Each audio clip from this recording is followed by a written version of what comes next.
Hi divers, Ben here, geo instructor at your service. Winter's coming, so prepare yourself with a dry suit heating system. But would you rather get a heating vest or a fully heated undergarment? This question is answered now. Heating up.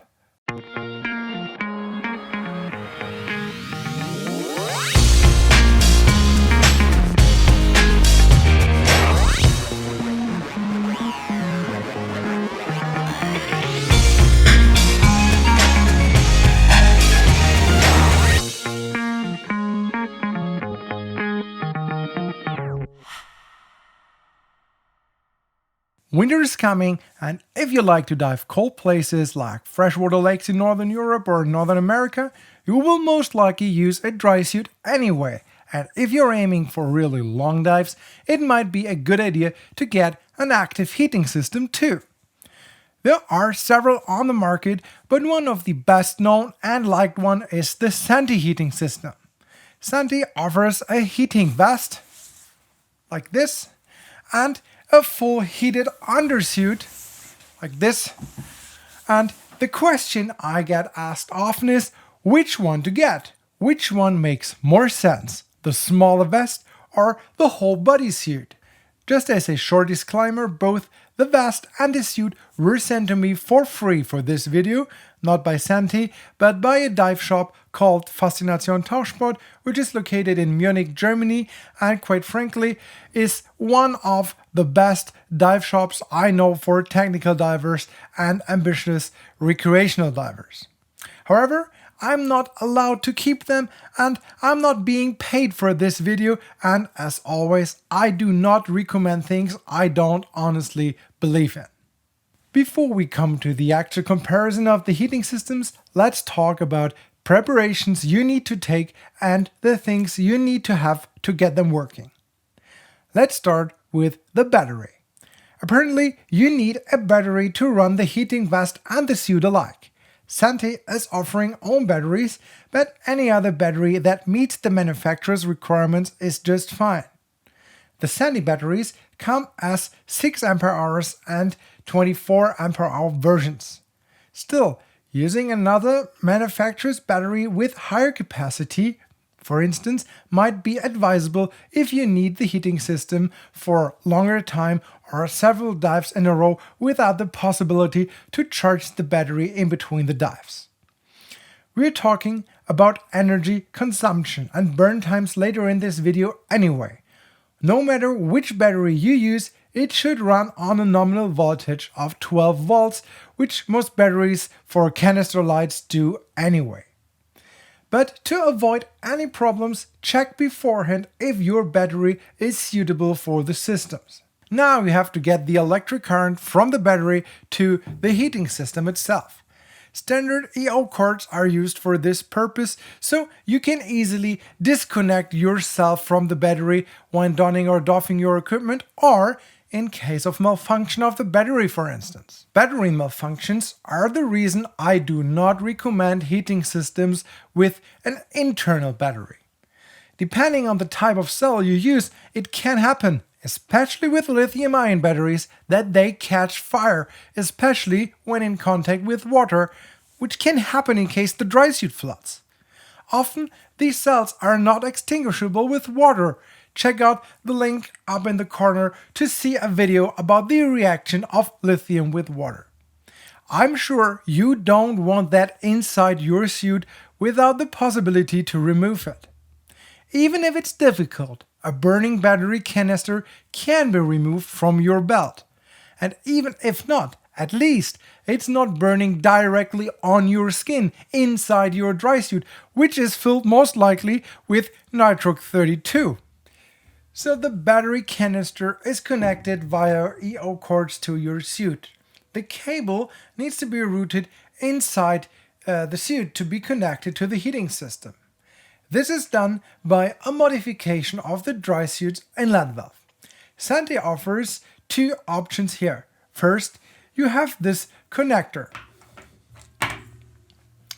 You need to remove the original inlet valve and screw the connector literally in between the suit and the original valve which goes on top. The other option is to replace your original inlet valve with Senti's so-called thermo valve.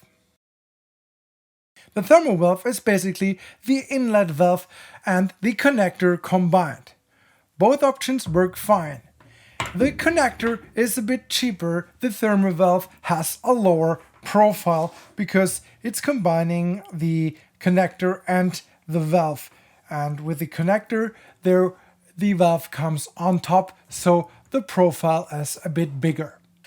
I personally find the thermo valve to be a bit more comfortable. That's why I always would recommend the thermo valve over the simple dry suit connector. However, the differences are not too big in the end.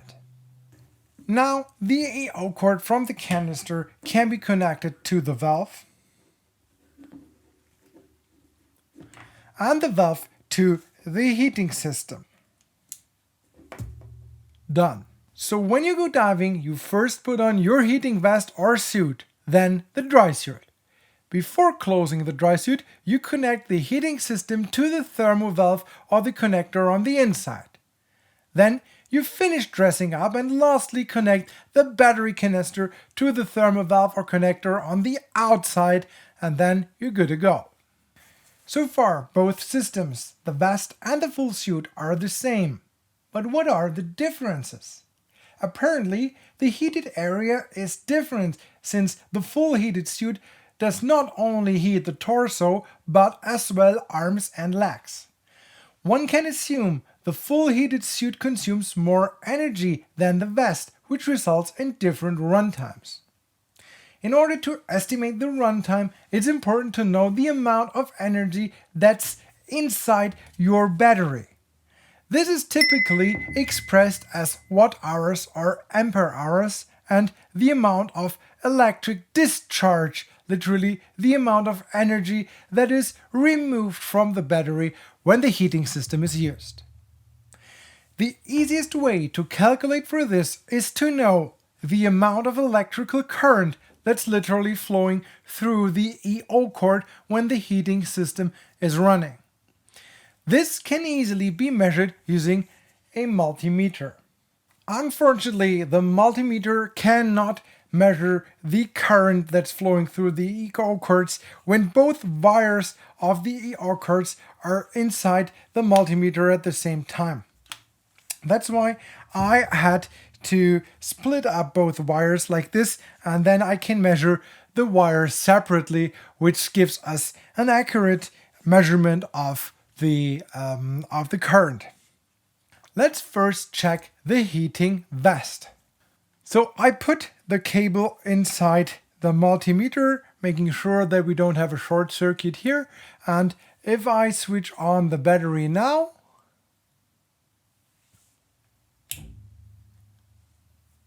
you see the current is rising and the vest gives us around 4.3 ampere. The battery I use is not the original Senti battery. This one has 8.7 ampere hours. Now I can calculate the expectable runtime of the heating vest. I know the heating vest consumes 4.3 amperes and my battery has 8.7 ampere hours. Now I can divide the 8.7 ampere hours by the 4.3 ampere of the heating vest, and this gives me around 2 hours of runtime with this heating vest and this 8.7 ampere hour battery. Now let's check the heating suit. I connect it again, I switch on the battery, and this gives us around 9.2 ampere.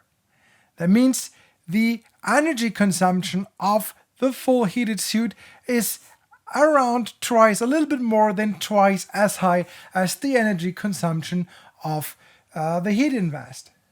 Now I can divide the 8.7 ampere hours of my battery by the 9.2 amperes of the heating suit, and this gives me a little bit less than 1 hour runtime I can expect from the 8.7 ampere battery with the fully heated suit. One side note, often the battery manufacturer does not give you the electric charge in ampere hours, but the energy in watt hours.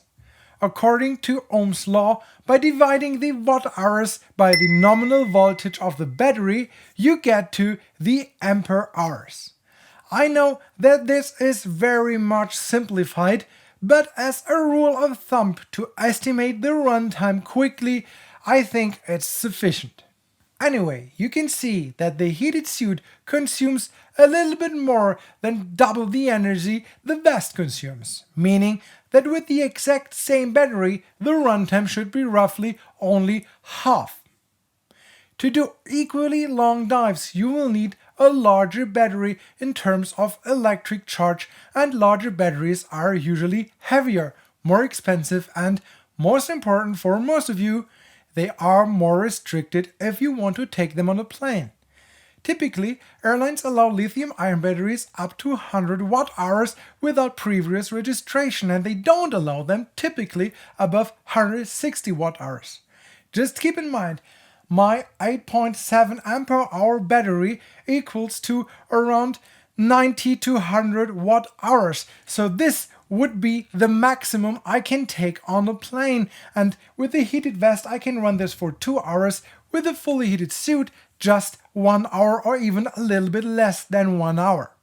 So to get more runtime with a fully heated suit, you need larger batteries and you are more restricted in terms of traveling by plane. So due to the lower energy consumption, this is a clear point for the heating vest over the full heated suit. The next important point is the mobility when wearing the vest or the suit. The question is if the suit restricts the mobility when you try to reach your valves, for instance. This is certainly a personal thing, and some people are just more flexible than others, so some people might be more restricted by the suit than others. Still, the vest can't be worn without another undergarment, so the vest is always just an addition, while the fully heated suit is a fully fledged undergarment that can be worn alone and is warm enough even when the active heating is turned off. On the other hand, in comparison to other undergarments, I have the feeling that the Sante heated undersuit is relatively stiff. So I just put the suit on quickly to check the mobility. In comparison to other undergarments, I have the feeling the Sante heated undersuit is relatively stiff, and for people who can barely reach the valves, using the suit might make it even more difficult. Sure, reaching the valves has primarily to do with technique, at least if you don't have a medical condition, but if you have difficulties to reach the valves anyway, a stiff undersuit won't make it easier. In that case, you'd be better off with a very flexible undergarment and maybe a heating vest. So let's try the mobility of the heating vest. So quickly put on the vest, and sure, since there's nothing over your shoulders or your arms, you are way more flexible with the vest. It's just easier to reach your valves, to reach behind. You're more mobile, more flexible. Still, I have to keep in mind that I have to wear some sort of undergarment above this vest, and this should be very flexible too, to benefit from the higher flexibility of the vest.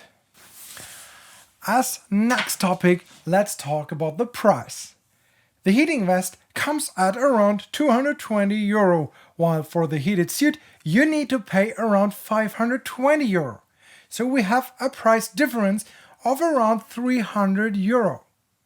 For the heated suit, you will most likely need a bigger and more expensive battery, which makes the heated suit again more expensive. On the other hand, the heated suit can be worn alone without another suit. So if you can live with the fact that it is relatively stiff, you don't need to buy additional undergarment, which will save you around 300 to 400 euro. This will roughly compensate the higher cost of the suit itself and for the more expensive battery. But only if you don't own a non-heated undersuit anyway, what is very unlikely. So I'm a bit indecisive here, and I would call it a draw and give 1 point to each, the vest and the suit. Next topic to talk about is flexibility in use. As I mentioned before, the heated undersuit can be worn alone since it is a relatively thick and warm piece of undergarment even if it's turned off. With a heated vest, you need to have another not heated suit. That can be an advantage. However, you are less flexible. If you're diving warm water, you might need a thinner undersuit anyway. If you use the vest, you can easily let the vest behind and use a thinner suit, which is not possible with the fully heated suit. So the vest gives you more flexibility in terms of options to choose from. This gives another point for the vest, in my opinion. A very important point, if not the most important one, is the effectiveness of the heating system, or literally how warm it feels. Unfortunately, this is hard to measure. In principle, the total heated area of your body is larger with the suit than with the vest, which just heats the torso but not legs and arms. But is the heating of limbs important, or don't you even feel the difference? I guess this is very prone to personal preferences, and I can just give you my personal opinion on this point. When diving both heating systems on similar dives, I don't really feel the difference between the vest and the suit. They both feel comfortable and warm, and I personally don't really need the heating of my limbs. In my opinion, heating the body's core is the most important because cold leads to a vasoconstriction in your body, what means your body reacts to cold by making blood vessels smaller. With this, the body wants to achieve that the vital organs in the body core do not become too cold. So, if you heat up the torso, the vasoconstriction is less and more warm blood remains in your limbs.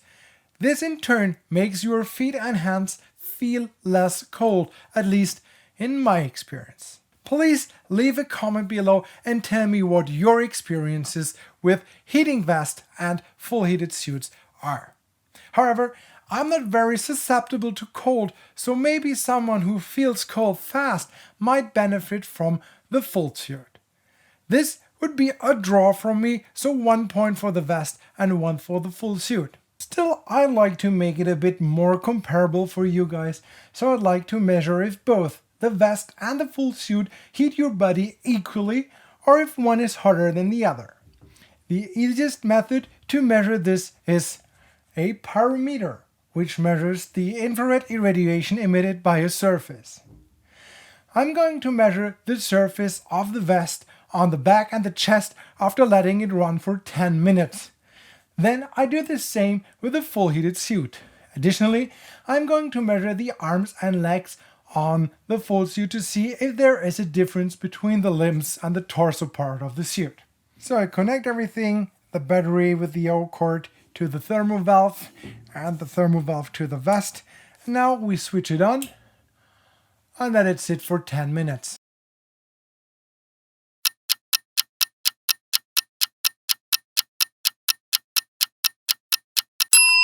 So after 10 minutes of running, let's measure the temperature. If I put my arm inside, it really feels warm. It really feels like heated up. So let's measure the temperature on the back. Maybe you can see it. 34 degrees. It's jumping a bit depending on if I hit a heating wire or not, but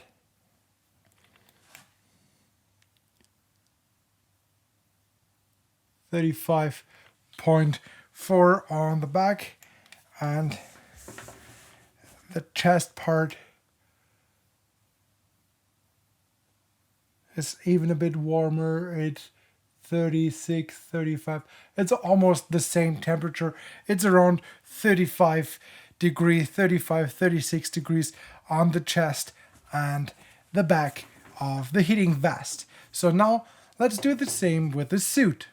So again, connect the suit to the battery and then switch on the battery, let it sit for 10 additional minutes, and then we measure the temperature.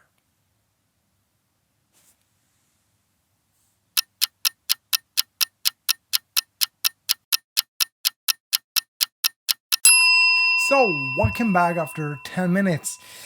Yeah, we had the heating suit heating for 10 minutes, and if I put my arm inside one of the sleeves, you feel it's warm, but I have the impression it's not as warm as the vest, at least not on the arms.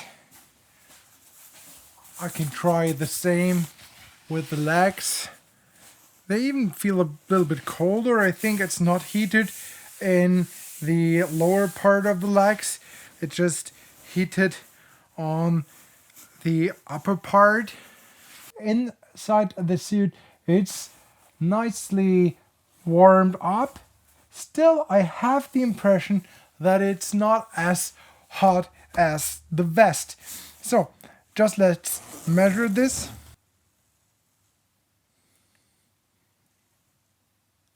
37 degrees, around 31 degrees on the back and on the chest part. 31, it's around the same. I think my impression that it's not as warm as the vest seems to be correct. Try it on the arm part.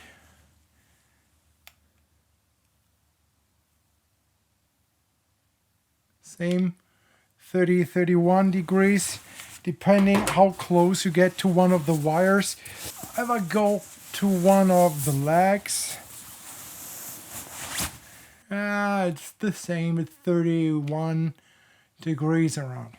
So what can I say about the effectiveness?